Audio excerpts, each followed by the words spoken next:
All right, so it's about time to start. 2:30. All right, so this is a talk on dependency injection, specifically using the Breadboard module. I'm Jesse Luehrs. I work for Infinity Interactive. Some of you might know me as Doi online. And so before I get into dependency injection, what it is and how it works, I just wanted to start with a simple kind of motivating example for the kind of problems that this is going to be solving. So you have your basic web application here. It does the you get a request and it connects to the database, pulls some information out of the database, renders a template, and returns the data. And so this works fine. You want to add more features to it. You want to refactor it a little bit. So you split things out into separate classes. You have your model and your view class, and you call methods on those to get the data now, and that provides a bit more structure. So in the next step, you might want to add logging information. Say, so you add a logger. You don't want to have to configure this logger in more than one place, and you kind of want to avoid global variables.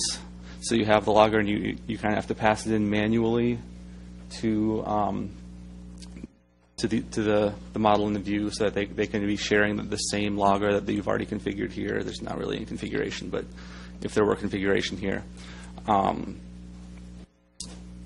so you're adding more functionality on this. And so now you say you want to go and start testing, and so you don't really want to run your tests against the live database. So you have to pull out the configuration for things like the DSN, pass all this information in various ways to your various objects, and this starts to get kind of messy as the more you start. You're trying to build this in a way that's easily testable, easily modular, and that sort of thing. But it starts to involve a lot of manual fiddling around with passing the different pieces of data around. One solution that a lot of people turn to at this point is just start sticking things in global variables. We have a global logger or that sort of thing, which starts getting messy when you're not sure where exactly things are used, where exactly they're configured. So dependency injection is basically another solution to that problem. It's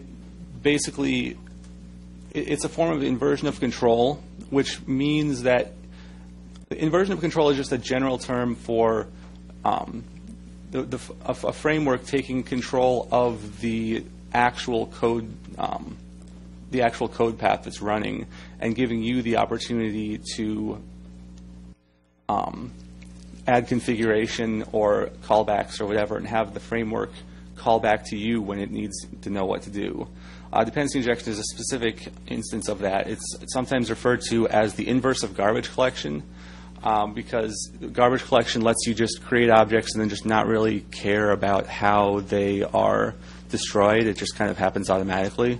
Dependency injection lets you kind of set up how your objects are all related to each other, and then you just ask the dependency injection system for an object, and it kind of magically fits all the pieces together and gives you your objects. You don't really have to think about how all the relations work every time you want to create something. Yeah, so just it manages the construction of your objects. This provides a lot of really useful kinds of benefits. One of the main issues, so say you're using, like I know a lot of you use Catalyst, and so you have a Catalyst model that you want to use in some cron script or something along those lines. There's not really a way to get at to just tell Catalyst, give me an instance of the model class.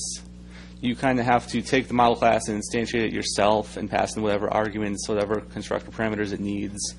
And getting that right and making sure you pass the right things in can be, I mean, it's duplicated information, it's duplicated work, and it's not, that's something that would be really nice to avoid.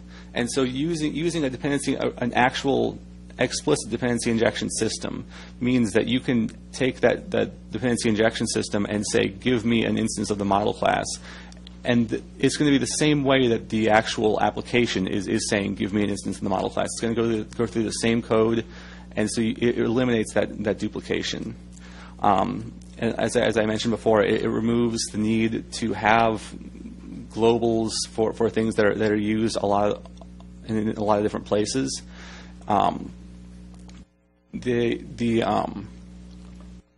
Because it handles passing the objects around wherever they're needed, and so you can explicitly say where these objects are needed. You don't have to just kind of put it out there and let anybody have access to it, which can make things confusing.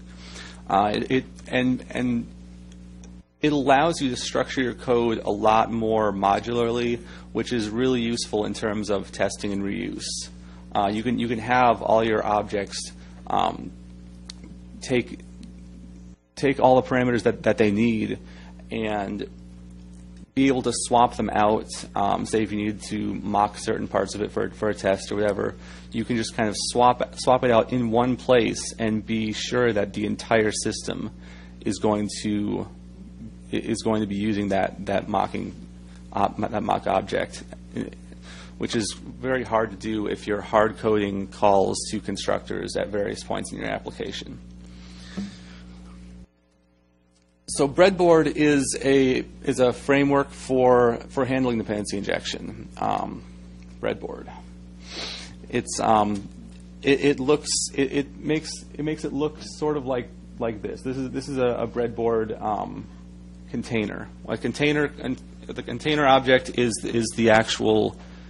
It holds all the different pieces, and then you wire them together inside that. And so I'll go over what all these different pieces mean.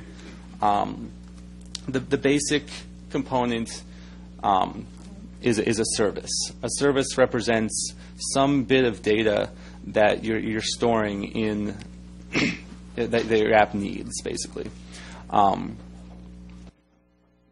It has one point of entry you call get on a service, and it'll give you a new copy of a new instantiation of that object. Or whatever string, hashref, whatever it's generating. There's three built-in types of services. There's a constructor injection. What this does is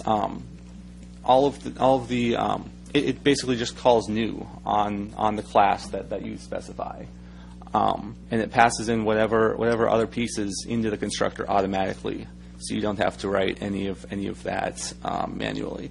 If you do need to write things manually, like if you need to call extra methods, or if you need to call a different constructor, or if the constructor takes arguments in a different way, you can use a block injection, which basically just calls this subroutine in order to create the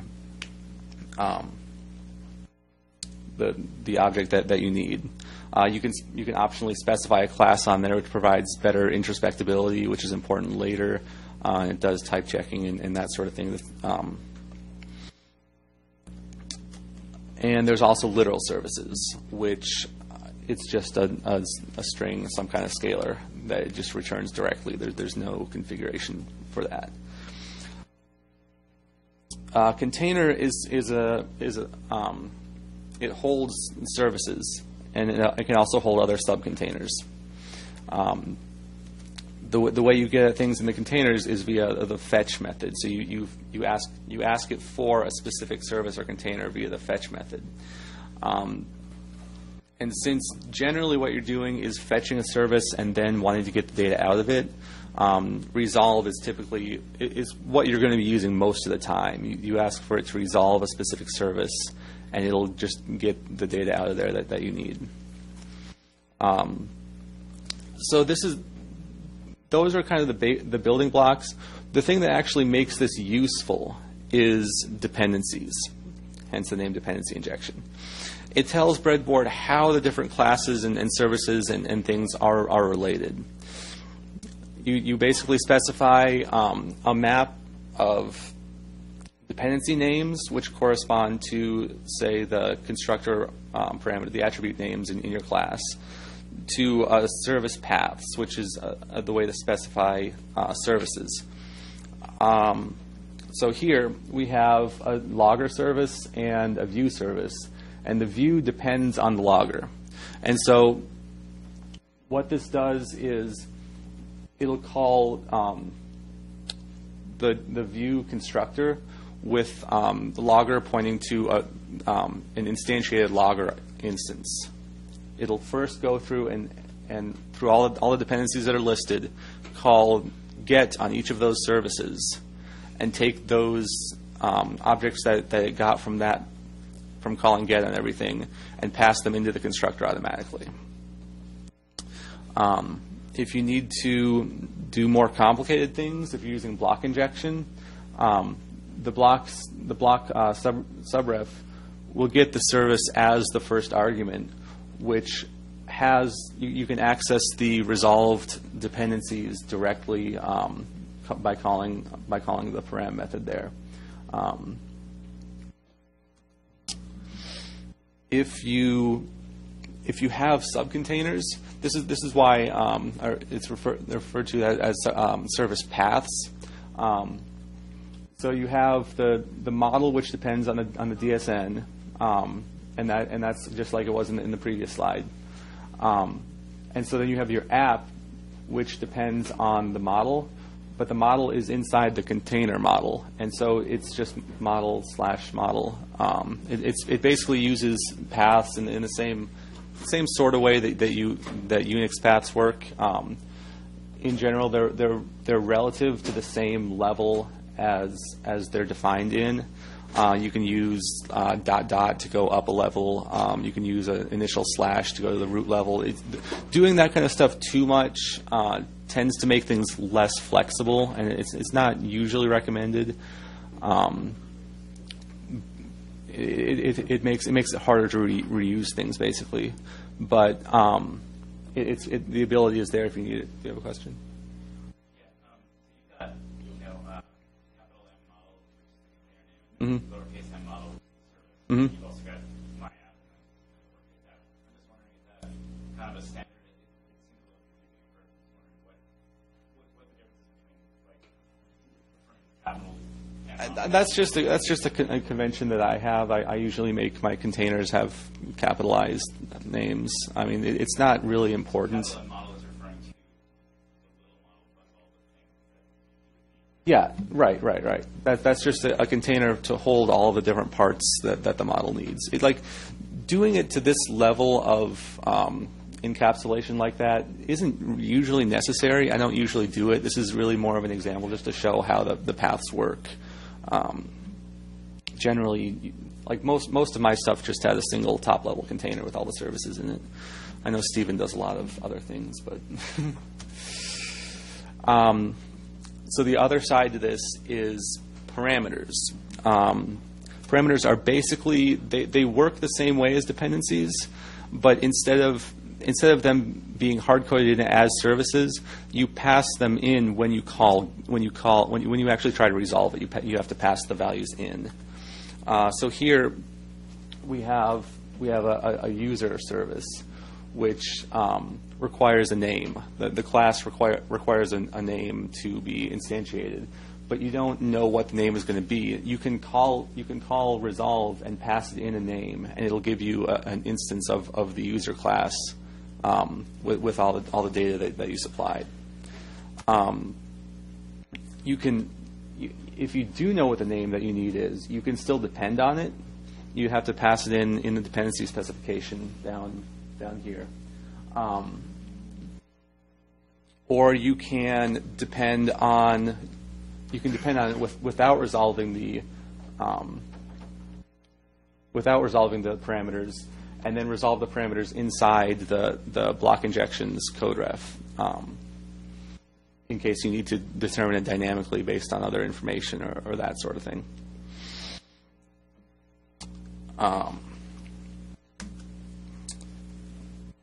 Parameters and dependencies work well together. you can specify whatever parameters and dependencies that you want, and the dependencies will be resolved automatically. The parameters will have to be specified, but they all provide the same sort of information. You can also specify the same parameter and dependency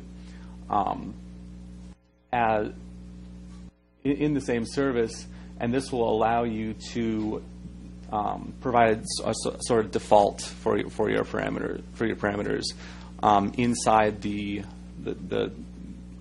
as a service, basically. If you don't need to provide it as a service, you can also just specify it as a default in the parameter specification. These are the three sort of options that parameters can take. There's ISA, which takes a moose type constraint of some sort. You can specify whether it's optional.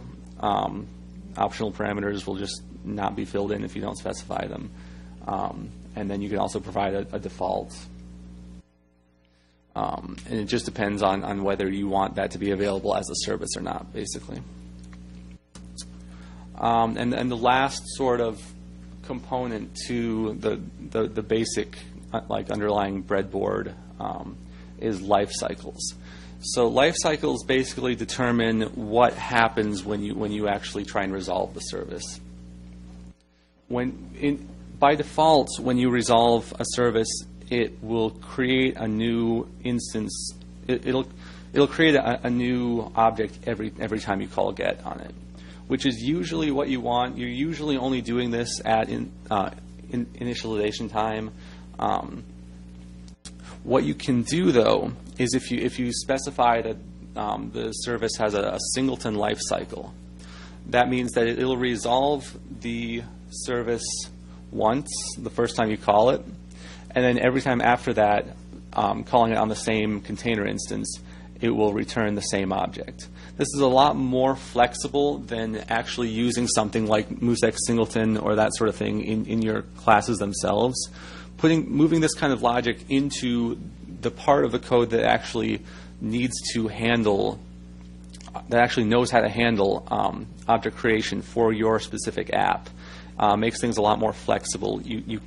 Because it's not generally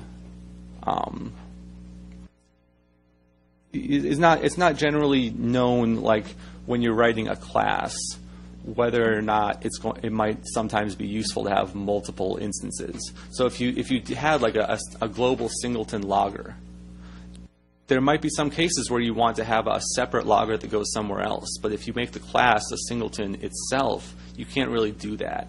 And that's what this allows you. You can specify two different logger services, one of which is a singleton and one of which isn't. Or you can have two singletons that you depend on separately. And it allows you a lot more flexibility in terms of how your application all fits together. And so those are the basic components that make up this framework. So you can see how the logger here is a singleton. The view depends on the logger. The model depends on the logger and the DSN. And then the app depends on the model and the view. And all you have to do, once this is all defined, all you have to do is say resolve the app, and it'll fit all the pieces together. You'll have your model, which is connected to the database. You'll have your view, which can do whatever. And you don't need to encode any of this information into your actual objects themselves, which makes them a lot easier to reuse in other contexts. So before we move on to the more advanced sort of topics, I just had a couple kind of best practices for how this stuff should really be used, because this is one of the areas where it's hard to, when you're first trying to wrap your brains around what Breadboard does, it's kind of hard to see where exactly and how exactly it should be used. The key thing, the most important thing really is that it's really only intended to be used during your application's initialization.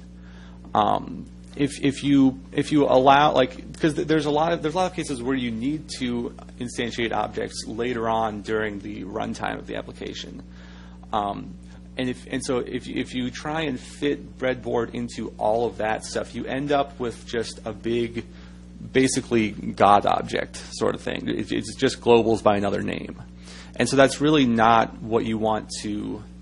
That kind of defeats a lot of the purpose. What you really only want to have this available during initialization. It gives you your application object, which is all set up, and then you never touch it again. If you do need to instantiate objects at runtime, that's what we have factories for. Like that's kind of the purpose. And really, since this is Perl, which has decent language features, factories can just be closures if you need that kind of dynamic object creation. Another, like I said earlier, avoiding unnecessary subcontainers, in my opinion, tends to make things clearer about how the relationships fit together. That's not really a hard and fast rule. It's just the way that has made a lot more sense to me. And so in terms of reuse, it's a lot easier to reuse these things. So the previous examples have all been just creating instances of Breadboard container, and then you do something with then you have a container instance.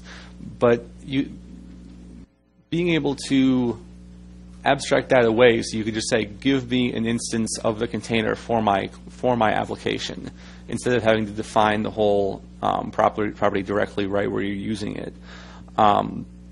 You can subclass Breadboard container. One of the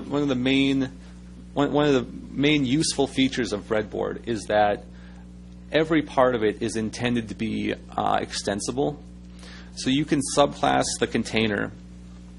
The container sugar keyword, usually it takes a name to use for the container. It can also take a container instance, at which point anything in the block just appends onto that instance.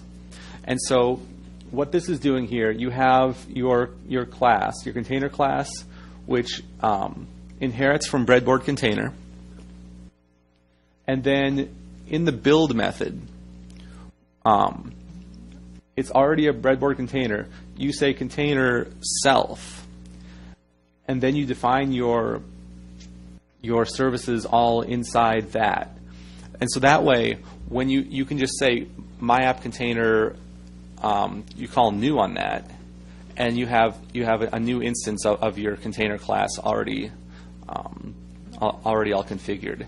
And that makes it a lot easier to reuse these containers in different contexts. If you need to take your container and make it a subcontainer in a different application, so you have all of your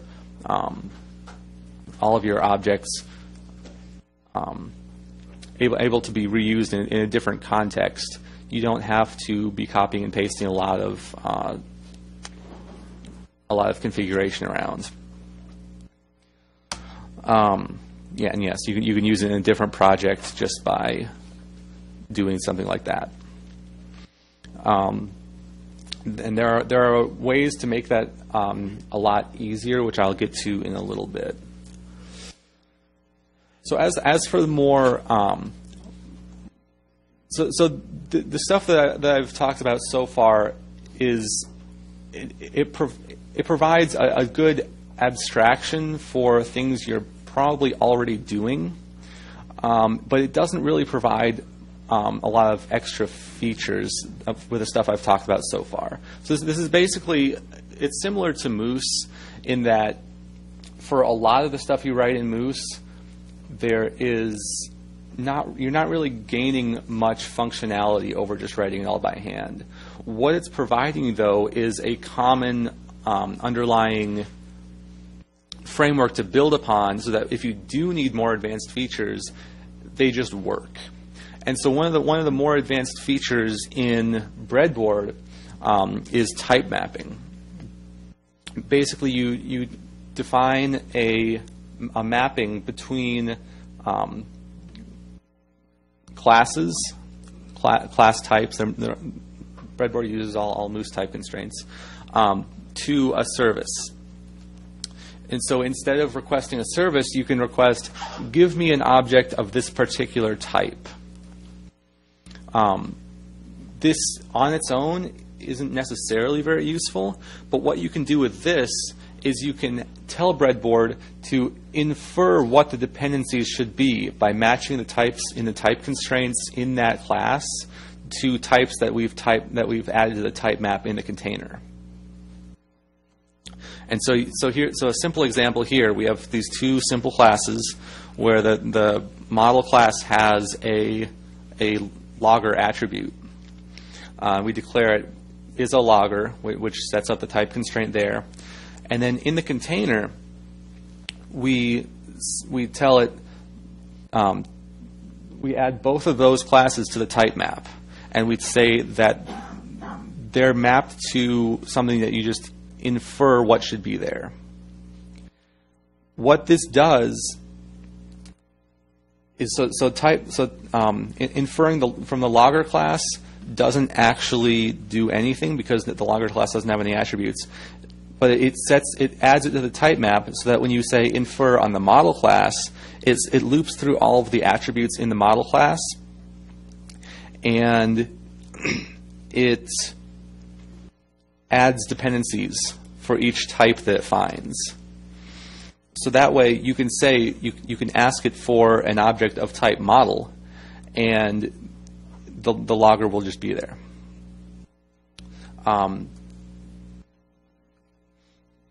The way this actually works is that any required attributes in the class that you're inferring are added either as dependencies if it can find the type in the type map, or as parameters if it can't. And so you can say infer on something that doesn't have a type map entry, and you can pass it in later if you need to. You can also explicitly add other dependencies, like the infer sugar function there takes any of the arguments that the service function did.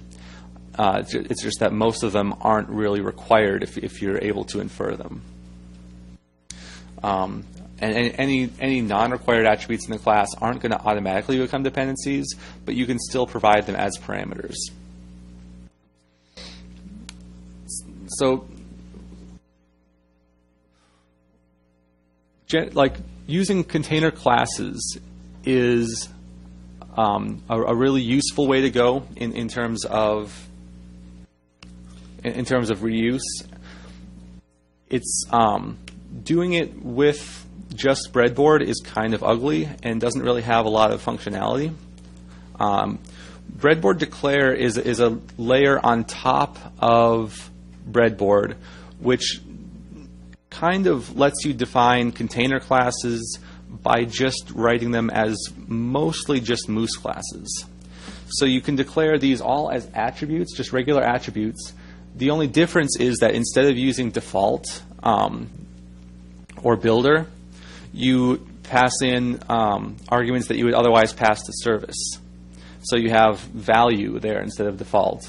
You have block, and you can define the dependencies, and you can pass infer on these attributes also, and it will what that'll do is it'll set up a type map entry, but also set up a named service so that you can use them either way.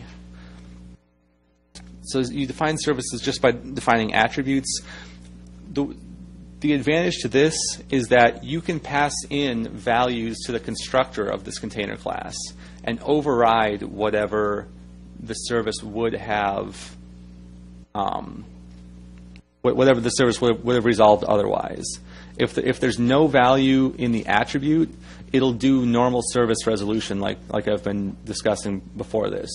If you do pass in a value, anytime it tries to resolve that service, it will take the value from the attribute instead.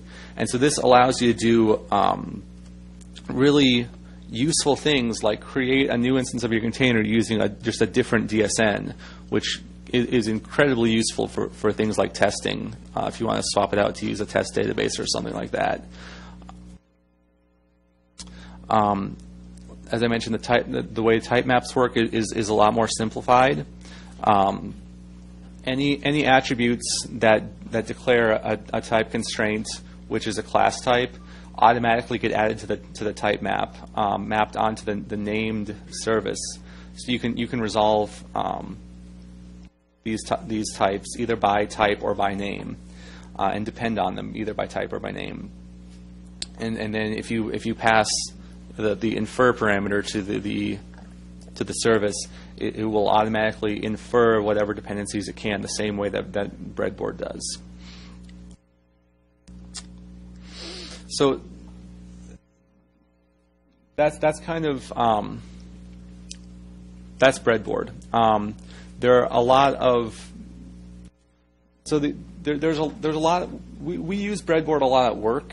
There's not as much code like on CPAN that uses it. It's more application level kind of thing. But there are a couple really useful examples that are available. MongoDBX Breadboard container is, I mean, if you're using Mongo, I don't know how many of you are familiar with MongoDB, but you basically have a database which has a bunch of collections, and those collections have things inside them. And so what this does is it lets you map individual pieces of individual collections inside your Mongo database to services. So you can just create this container that connects to your database, and then you can depend on individual pieces of data inside the database as though they were services. It automatically sets all this up. And this is one of the things that I was talking about in terms of Breadboard being very extensible. It's intended to be very extending it like this is one of the main goals, basically.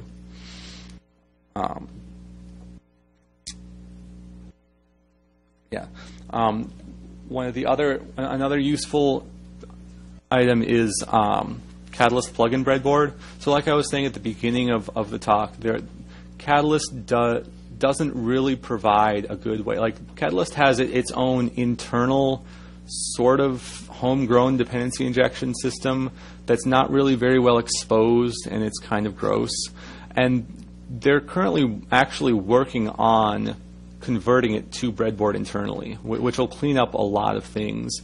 At the moment, the best that you can do, there's a plugin for Catalyst plugin Breadboard, which lets you lets you write your configuration as a Breadboard container, the same hash with all the keys and stuff just gets mapped to containers and services, and then you pass that in there, and then Catalyst will use that to find its configuration, and then you can also use that externally to create objects the same way that Catalyst is doing. So you're using the single configuration, which it's a lot more structured than just kind of reading in the Catalyst configuration file and pulling out, like parsing it with JSON or YAML or whatever, and grabbing out the data that you want and sticking it into the constructor and doing all that by hand. It's a lot more structured, and this will be a lot. This will all be a lot smoother once the Breadboard branch in Catalyst gets merged. But I'm not really sure what the timeline is on that. Another useful project is Ox. I gave a talk on Ox at last YAPC. Ox is basically a web framework that me and Steven are working on. I've been using it for a lot of internal things. It's not on CPAN yet because I'm bad at writing documentation. But soon. I've been saying that for like a year. But no, I've been using it for a lot of internal projects. What it basically, it lets you define your application as a breadboard declare container class. So all of the components of your application are attributes on this container class, and then you define a router, and it's basically just a very thin wrapper around that maps path router, which I'm not sure how many people in here have used, maps path router onto just a very thin layer on PSGI.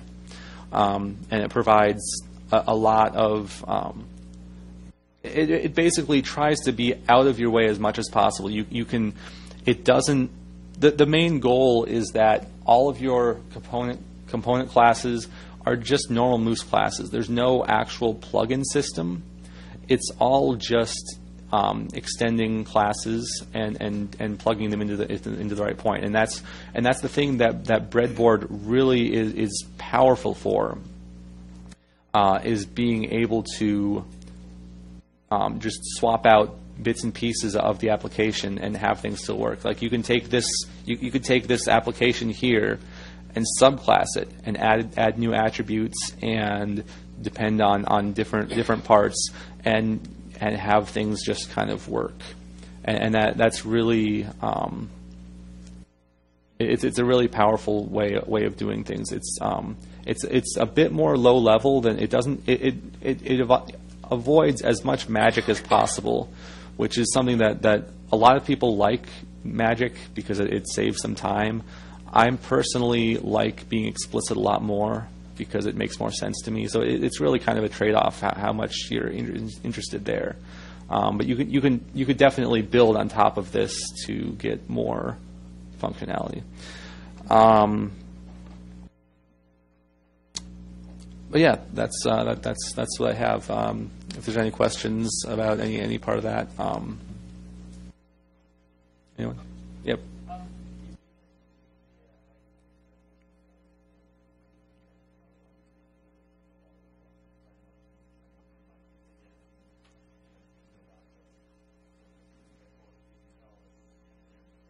Yeah, I have not seen. I've looked at a couple dependency injection frameworks in Java. I think it's more similar to things like Google's Juice framework, I think. But I'm not really very familiar. Stephen, are you familiar with other languages, dependency injection frameworks?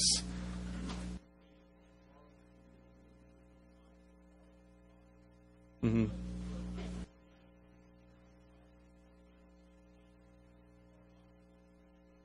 Yeah.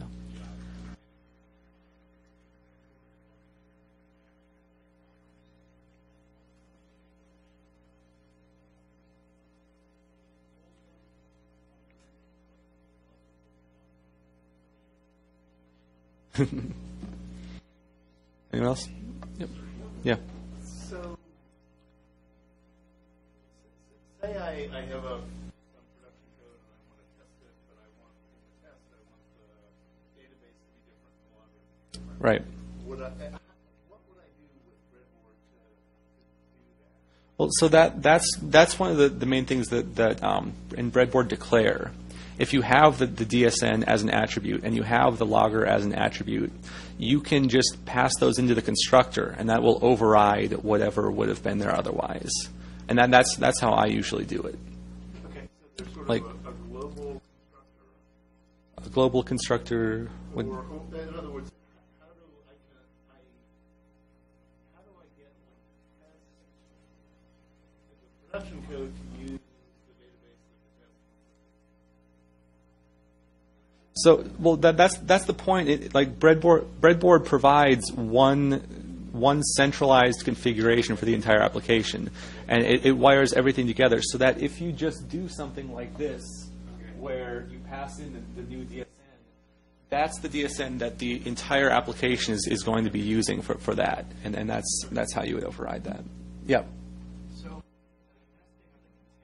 Mhm. just an organizational thing, right? It doesn't imply any inheritance. No, yeah, it's the nesting of the containers is it's mostly just organizational. There's one other feature that I didn't touch on in this talk. You can have parameterized containers, which you pass, which basically are a container that takes another container as an argument, and then you can depend on things in the container that you passed in, and so having that. So subcontainers are useful in that way.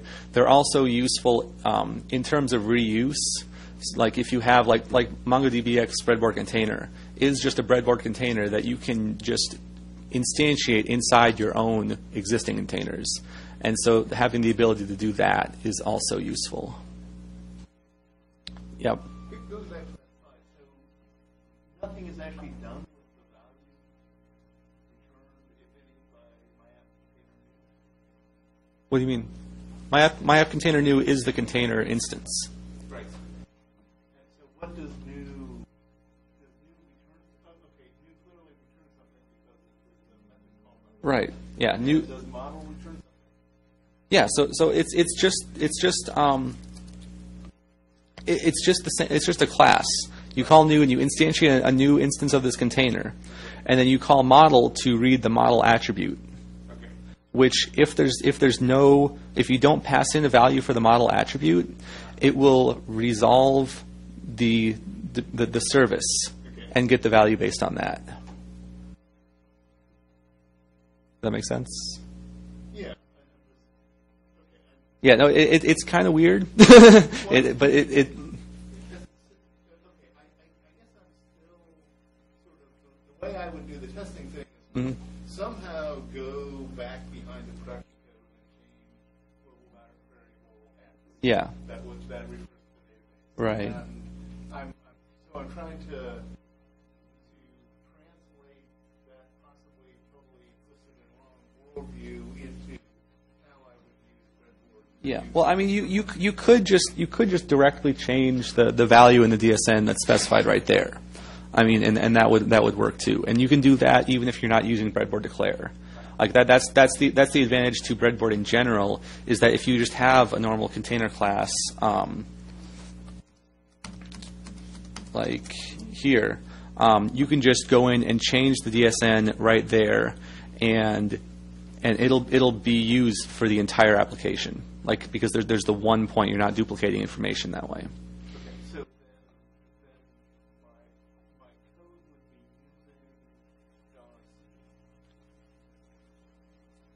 using Your code $C resolves the app, Okay. and that application is your application object. Okay. And so that's Okay. yeah, the container and the application are different things. That's the yeah. Two questions. So, very straightforward in the example where you're setting up a test, testing the DSM. Yeah. So